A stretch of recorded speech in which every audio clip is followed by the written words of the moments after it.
ಕಂಬಿ ಹಣ್ಣಿನಲ್ಲಿ ಹೇಳ್ತಾರೆ. ಈ ಎಲ್ಲ ವಿಚಾರಗಳನ್ನು ನೋಡಿಕೊಂಡು ಆಕಾಶವಾಣಿಯವರಾಗಲಿ ಬೇರೆ ಬೇರೆ ಜನಪದ ಸಂಘಟನೆಯವರಾಗಲಿ ನನ್ನ ಭಾಷಣಗಳನ್ನು ತಮ್ಮ ವೇದಿಕೆ ಮುಖಾಂತರ ಮಾಡಿಸಿದರು.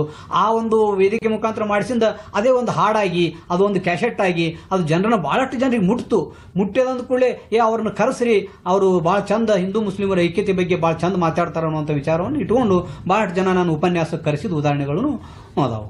ತಾವು ಎಲ್ಲೆಲ್ಲಿ ಉಪನ್ಯಾಸಗಳನ್ನು ಕೊಟ್ಟಿದ್ದೀರಿ? ನಾನು ರಾಜ್ಯದಲ್ಲಿ ಉಪನ್ಯಾಸ ಕೊಡೋದ್ರ ಜೊತೆಗೆ ನಮ್ಮ ಮಹಾರಾಷ್ಟ್ರದ ಹಿಂದೂ ಮುಸ್ಲಿಂ ಭಾವೈಕ್ಯತೆ ಸಂಗೀತಗಳ ಬಗ್ಗೆ ಆಗಲಿ, ಮತ್ತು ಅಲ್ಲಿ ಬಸವೇಶ್ವರ ಸೊಸೈಟಿಯಲ್ಲಿ ಆಗಲಿ, ಮತ್ತು ತಮಿಳುನಾಡಿನ ಭಾರತೀಯ ವಿಶ್ವವಿದ್ಯಾಲಯದಲ್ಲಿ ಆಗಲೇ ಹೇಳಿದ್ದಲ್ಲ, ಅಲ್ಲಿ ಒಂದು ಅಖಿಲ ಭಾರತ ಜಾನಪದ ಸಮ್ಮೇಳನ ಇದ್ದಾಗ ಭೀಮಾ ತೀರದ ಜಾನಪದ ರಶ್ಮಿಗಳು ಅನ್ನುವಂಥ ವಿಷಯವನ್ನು ನಾನು ಇಂಗ್ಲೀಷ್ನಲ್ಲಿ poke predicts on the bank of river Bima.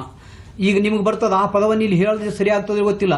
Bima ತೀರದ ಹಂತಕರು ಅಂತೇಳಿ ಯಾರೋ ಒಬ್ರು ಬರೆದ್ರು. ನಾನು ಭೀಮಾ ತೀರದ ಸಂತರು, ಭೀಮಾ ತೀರದ ಜಾನಪದ ರಶ್ಮಿಗಳು, ಭೀಮಾ ತೀರದ ಜನರ ಗಟ್ಟಿ ಬದುಕು ಅನ್ನುವಂಥ ವಿಚಾರವನ್ನು ಇಟ್ಟುಕೊಂಡು ಆ ಭೀಮಾ ತೀರಕ್ಕೆ ಭಾಳ ಒತ್ತು ಕೊಟ್ಟುದರಿಂದ ಆ ಭೀಮಾ ತೀರದಲ್ಲಿ ಒಳ್ಳೊಳ್ಳೆ ಜನರದಾರ, ಸಂತರದಾರ, ಶರಣರದಾರ, ಶಿವಯೋಗಿಗಳದಾರ, ಶ್ರೀರಂಗರಂಥ ನಾಟಕಕಾರದಾರ, ಇಂಥವ್ರ ಬಗ್ಗೆ ನಮ್ಮ ಮಕ್ಕಳಿಗೆ ತಿಳಿಸ್ಬೇಕು ಅನ್ನುವಂಥ ನನ್ನ ಮುಖ್ಯ ಗುರಿ.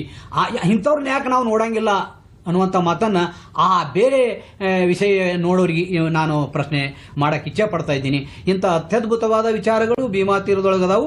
ಭೀಮಾ ತೀರ ಅಂದ್ರೆ ಅದೊಂದು ಒಂದಿಟ್ಟು ದಕ್ಷಿಣ ಕರ್ನಾಟಕದಲ್ಲಿ ಬೇರೆ ಆಗ್ಯದ. ಅಲ್ಲಿ ಭೀಮಾ ತೀರದಲ್ಲಿ ದೊಡ್ಡ ದೊಡ್ಡ ಸಂತರದಾರ, ದೇಶ ಕಟ್ಟಿದವರದಾರ, ನಾಡು ಕಟ್ಟಿದವರದಾರ, ಜನರ ಮನಸ್ಸನ್ನು ಬೆಚ್ಚವರದಾರ, ಬೀಳುತ್ತಿರುವ ಬದುಕನ್ನು ಕಟ್ಟೋರದಾರ ಅನ್ನುವಂಥ ವಿಚಾರವನ್ನು ನನ್ನ ಭೀಮಾ ತೀರದ ರಶ್ಮಿಗಳಲ್ಲಿ, ಜಾನಪದ ಹಾಡುಗಳಲ್ಲಿ, ಜಾನಪದ ಕಥೆಗಳಲ್ಲಿ, ಜಾನಪದ ಭಾಷಣಗಳಲ್ಲಿ ಹೇಳಿ ಅನ್ನುವಂಥ ಮಾತನ್ನು ನಾನು ಹೇಳಕ್ಕೆ ಇಚ್ಛೆಪಡ್ತೀನಿ. ಇವುಗಳ ಜೊತೆಗೆ ತಾವು ಹಲವಾರು ಸಂಘ ಸಂಸ್ಥೆಗಳಲ್ಲೂ ಕೂಡ ಪದಾಧಿಕಾರಿಗಳಾಗಿ ಕೆಲಸವನ್ನ ಮಾಡ್ತಾ ಹೋಗ್ತೀರಿ. ನಿಮ್ಮ ಅವಧಿಯಲ್ಲಿ ಏನಾದರೂ ಹೊಸ ತರದ ಕಾರ್ಯಕ್ರಮಗಳನ್ನು ಆಯೋಜಿಸಿದ್ರೆ ಹೇಗೆ?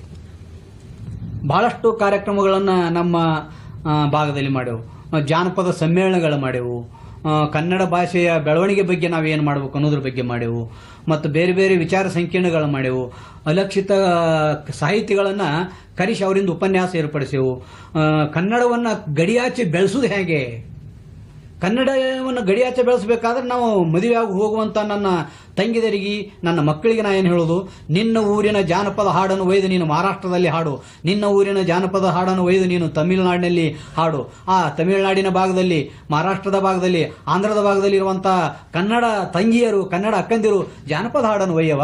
ನಿನ್ನ ಹಾಡನ್ನು ಅಲ್ಲಿ ಹೋಗಿ, ನಿನ್ನ ಮಾತೃಭಾಷೆ ತಮಿಳು ಆಗಲ್ದಕ್ಕೆ ಅಲ್ಲಿ ಹೋಗಿಂದ, ಆದರೆ ನಿನ್ನ ಮೂಲತಃ ಮಾತೃಭಾಷೆ ಕನ್ನಡದ. ಇಲ್ಲಿಯ ನೋಡು ಎಂಥ ಅತ್ಯದ್ಭುತವಾದ ತಿರುಪತಿಗಳದವನ್ನ ನಾ ಒಂದು ತಿರುಪತಿ ಹೇಳ್ಬೇಕಂತಂದ್ರೆ ನಿಮ್ಗೆ, ಬಾಗೋಡಿ ಎಂಬುದು ಬಾಲ್ಯಾರ ಪಟ್ಟಣ, ಮ್ಯಾಗ ಬಸವನ ಅವರ ಅರಮನೆ, ಮ್ಯಾಗ ಬಸವನ ಅರಮನೆಯೊಳಗ ಹಿಂಗ ಅತ್ಯದ್ಭುತ